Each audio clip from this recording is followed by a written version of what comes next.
你爱我，我爱你，我是本傻甜蜜。你爱我，我爱你，我是本傻甜蜜。 Assalamualaikum warahmatullahi wabarakatuh. Saya Dahayati Falbi sebagai pemateri pertama. Di sini saya akan membahas tentang pengertian peserta didik. Peserta didik secara etimologi adalah anak didik yang mendapat pengajaran ilmu, sedangkan secara terminologi, peserta didik ini adalah anak didik atau individu yang mengalami perubahan perkembangan sehingga masih memerlukan bimbingan dan arahan dalam membentuk kepribadian serta sebagai bagian dari struktural proses pendidikan. Jadi, pengertian peserta didik ini secara umum adalah setiap orang yang menerima pengaruh dari seseorang atau kelompok orang yang menjalankan kegiatan pendidikan. Jadi, hubungan antara guru dengan peserta didik ini yaitu guru dianggap sebagai orang yang lebih dewasa yang menolong mengantar siswa menuju pada kedewasaan. Hubungan guru dan siswa ini bukan sekedar pengetahuan tetapi ada beberapa aspek di dalamnya, antaranya yaitu aspek rohani, perasaan, tingkah laku, kepribadian dari guru dan siswa itu sendiri. Jadi, hubungan antara guru dan siswa ini dalam melakukan kegiatan belajar mengajar dapat dilihat dari beberapa hal. Yang pertama yaitu dari tanya jawab atau dialog antara guru dan siswa serta dialog antara siswa dengan siswa. Lalu yang kedua, bantuan guru terhadap siswa yang mengalami kesulitan belajar baik secara individual maupun kelompok. Yang ketiga yaitu guru selalu ada dalam situasi belajar mengajar sebagai fasilitator belajar. Lalu yang terakhir, adanya kesempatan mendapat umpan balik secara berkesinambungan dari hasil belajar yang diperoleh siswa. Jadi di sini peserta didik itu memiliki tahapan-tahapan perkembangan. Yang pertama yaitu perkembangan kognitif, yaitu tingkatan kognitif mulai taman kanak-kanak berusia 5-6 tahun, sekolah dasar berusia 7-11 tahun, dan sekolah menengah pertama pada usia 12-14 tahun, dan peserta didik sekolah menengah atas pada usia 15-17 tahun. Tentu akan berbeda-beda pendekatan pembelajaran yang akan digunakannya. Lalu, tahapan yang kedua yaitu kemampuan atau pengetahuan awal. Jadi kemampuan awal atau entry behavior atau inteks peserta didik adalah pengetahuan dan keterampilan dasar yang dimiliki terlebih dahulu oleh peserta didik sebelum mempelajari pengetahuan dan keterampilan baru. Jadi kemampuan awal peserta didik ini akan mempengaruhi hasil belajar yang akan dicapai. Untuk itu, seseorang pendidik harus mengetahui kemampuan awal peserta didiknya sehingga dapat menentukan alur pembelajaran serta tepat sesuai dengan kemampuan peserta didik. Lalu, untuk tahapan perkembangan yang ketiga yaitu gaya belajar. Gaya belajar ini merupakan cara yang digunakan peserta didik dalam mengatur atau menerima dan memproses informasi atau memberi diterima dari pendidik. Jadi seorang pendidik harus memahami gaya belajar peserta didik agar materi atau informasi yang disampaikan dapat diserap oleh peserta didik.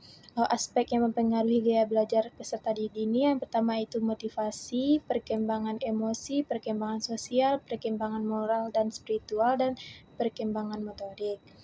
Lalu untuk kecerdasan berganda. Lalu yang selanjutnya yaitu kecerdasan berganda. Di dalam kecerdasan berganda ini ada yang dinamakan dengan teori kecerdasan ganda, di mana teori multiple intelligence atau kecerdasan ganda pertama kali diperkenalkan oleh Howard Gardner pada tahun 1983.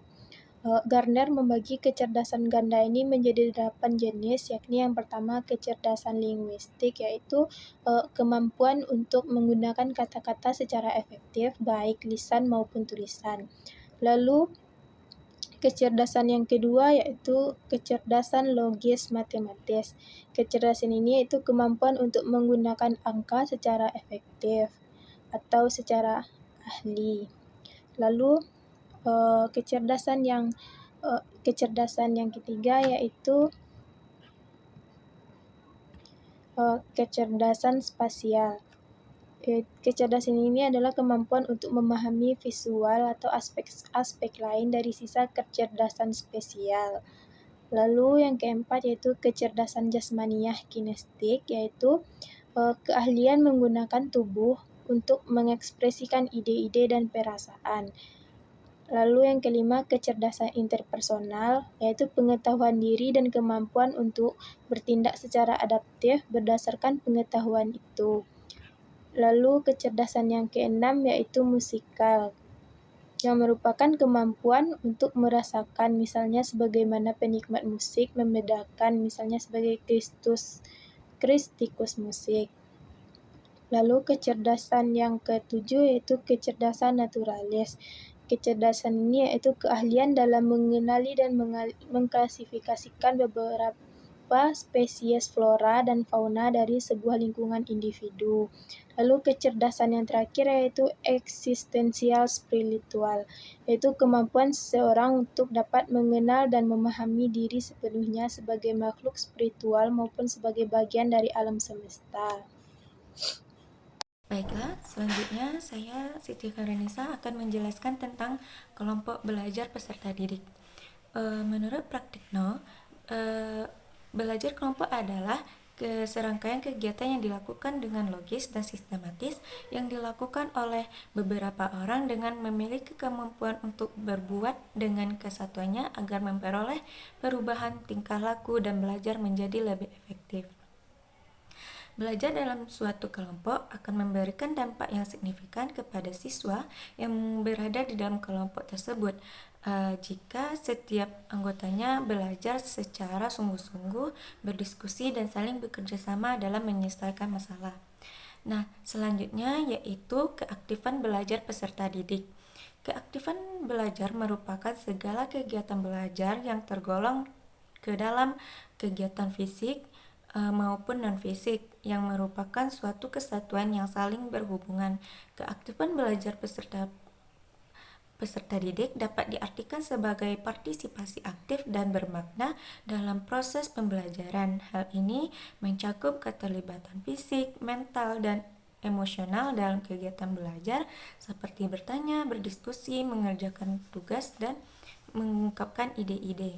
Nah, keaktifan belajar peserta didik dapat diukur dari beberapa hal, seperti keterlibatan dalam tugas pembelajaran, keterlibatan dalam melakukan tanya jawab, keterlibatan peserta didik dalam berdiskusi, dalam pemecahan masalah, dalam pencarian informasi, serta dalam penilaian diri sendiri. Nah, selain itu, keaktifan belajar memiliki peran penting dalam proses pembelajaran. Yang pertama yaitu meningkatkan pemahaman, di mana keaktifan mendorong siswa untuk terlibat dalam proses belajar sehingga mereka lebih memahami konsep dan materi pembelajaran. Selanjutnya yaitu meningkatkan motivasi, di mana kegiatan belajar dapat meningkatkan motivasi siswa untuk belajar dan mencapai hasil yang lebih baik. Nah, selanjutnya yaitu mengembangkan kemampuan berpikir kritis, di mana keaktifan dalam belajar dan berdiskusi mendorong siswa untuk berpikir kritis dan mengembangkan kemampuan memecahkan masalah. Selanjutnya yaitu meningkatkan keterampilan sosial, di mana keaktifan dalam berinteraksi dengan teman sebaya dan guru dapat meningkatkan keterampilan sosial siswa. Selanjutnya yaitu ada faktor-faktor yang mempengaruhi keaktifan belajar.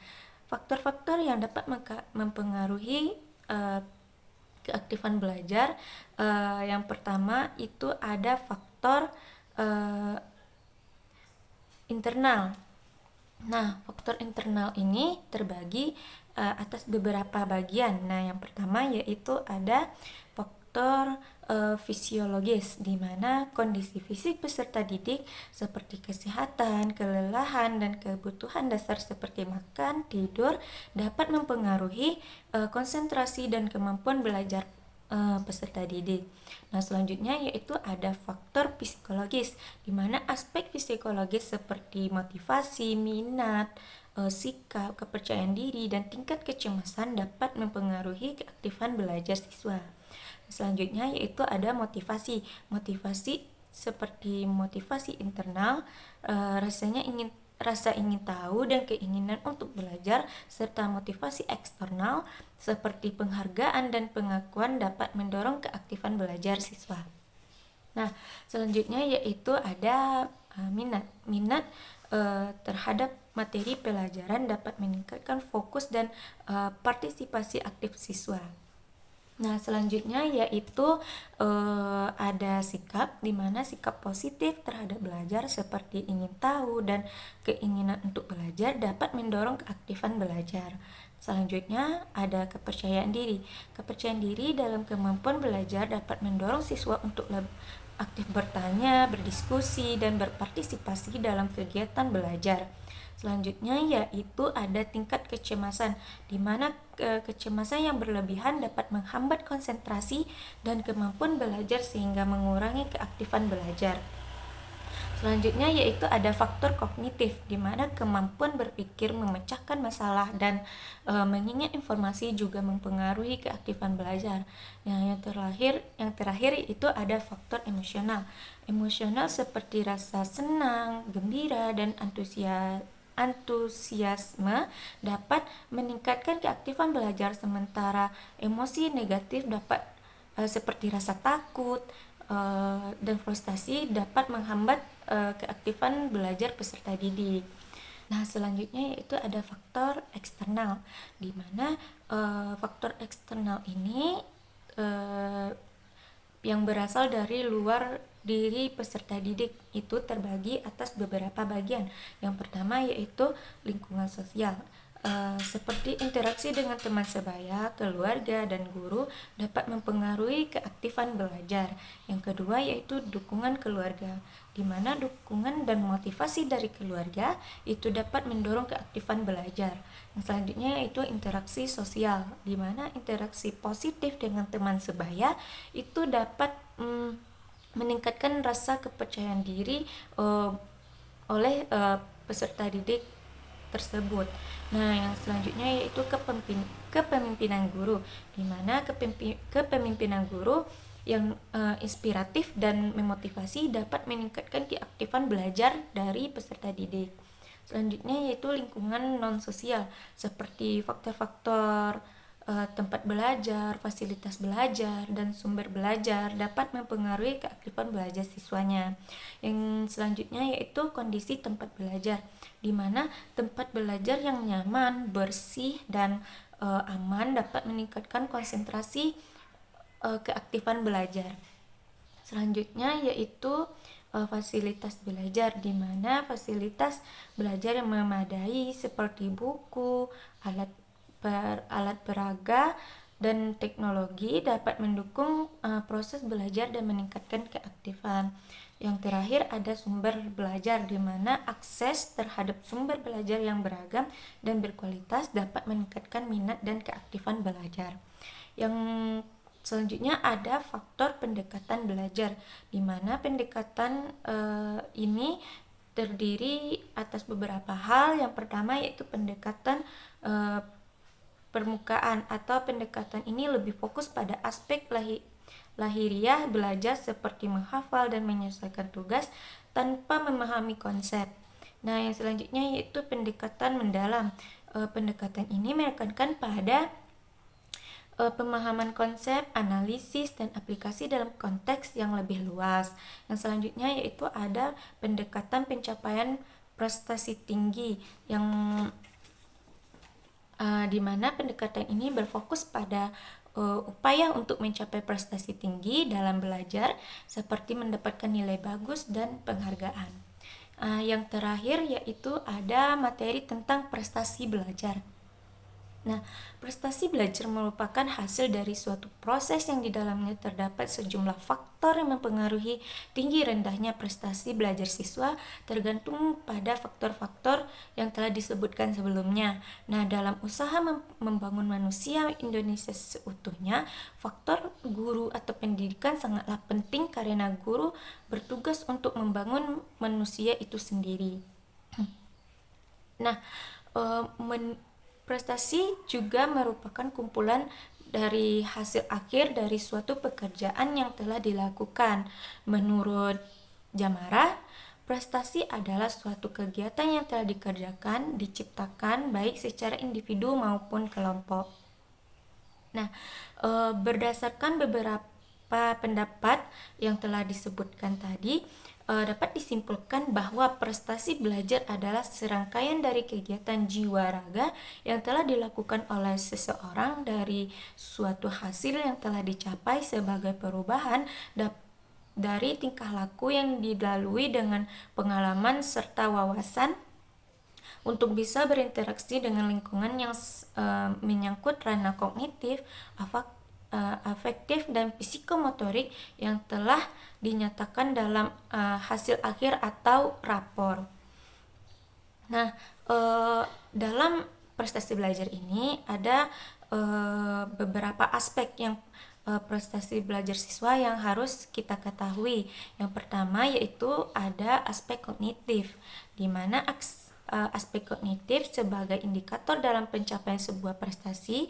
Hal ini seperti yang disampaikan oleh Muhyiddin Syah bahwa untuk mengukur prestasi siswa bidang kognitif ini dapat dilakukan dengan berbagai cara, baik dengan tes tulis maupun tulisan. Nah,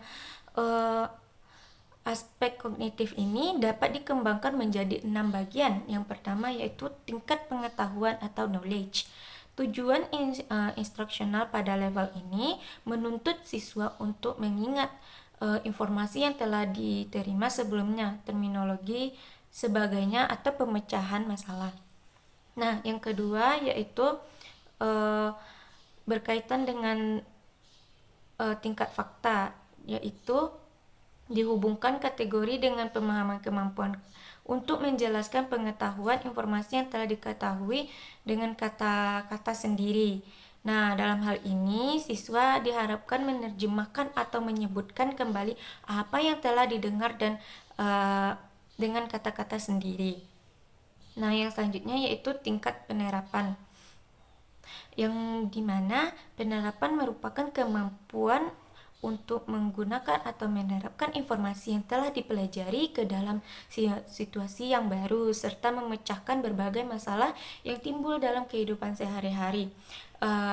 Yang selanjutnya yaitu adalah tingkat analisis, di mana kemampuan untuk mengidentifikasi, memisahkan, dan membiarkan komponen-komponen atau elemen-elemen suatu fakta, konsep, pendapat, asumsi, atau kesimpulan dan memeriksa komponen-komponen tersebut untuk melihat atau tidaknya kontradiksi. Dalam hal ini, siswa diharapkan dapat menunjukkan hubungan di antara berbagai gagasan dengan cara membandingkan gagasan tersebut standar prinsip atau prosedur yang telah dipelajari. Selanjutnya yaitu ada tingkat sintesis, di mana sintesis diartikan sebagai kemampuan seseorang dalam meningkatkan dan menyatukan berbagai elemen dan unsur pengetahuan yang ada sehingga membentuk pola baru yang menyeluruh. Selanjutnya yaitu ada tingkat evaluasi, di mana tingkat evaluasi merupakan level tertinggi yang mengharapkan siswa mampu membuat penilaian dan keputusan tentang nilai gagasan, metode, produk, atau benda dengan menggunakan kriteria tertentu. Jadi evaluasi di sini lebih condong berbentuk penilaian biasa daripada penilaian evaluasi.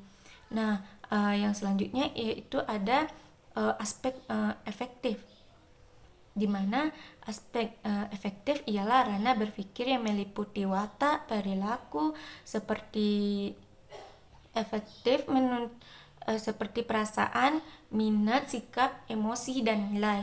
Di mana menurut Harun Rashid dan Mansur, ranah efektif menentukan keberhasilan belajar siswa. Orang yang tidak memiliki minat pada pelajaran tertentu sulit untuk mencapai keberhasilan studi secara optimal. Nah, seseorang yang berminat dalam suatu mata pelajaran diharapkan akan mencapai hasil pembelajaran yang optimal. Nah, yang selanjutnya yaitu ada aspek psikomotorik, di mana psikomotorik merupakan aspek yang berhubungan dengan gerak seperti yang berhubungan dengan otot-otot syaraf, misalnya lari, melangkah, menggambar, berbicara, membongkar peralatan atau memasang peralatan dan lain sebagainya. Nah, dengan kata lain, dari ketiga aspek yang tadi, prestasi belajar tersebut yaitu meliputi aspek afektif, kognitif, dan aspek psikomotorik akan lebih sempurna jika ketiga aspek tersebut dimiliki oleh setiap peserta didik, sehingga peserta didik tidak hanya cerdas dalam mata pelajaran namun juga cerdas dalam menerapkannya pada kehidupan sehari-hari. Nah, yang kedua yaitu ada faktor-faktor yang mempengaruhi prestasi belajar. Nah, menurut Abu Ahmed dan Widodo Supriyono, faktor yang mempengaruhi prestasi dalam belajar digolongkan digolongkan menjadi dua faktor yang yaitu internal dan eksternal. Nah, faktor internal yaitu terdiri dari faktor jasmani dan faktor psikologi. Nah, untuk faktor eksternal itu terbagi atas faktor sosial, faktor budaya seperti adat istiadat, ilmu pengetahuan, teknologi dan kesenian, serta faktor lingkungan fisik seperti fasilitas rumah, fasilitas belajar, iklim, suhu, dan sebagainya. Mungkin sekian dulu presentasi dari kami. Semoga bermanfaat. Assalamualaikum warahmatullahi wabarakatuh.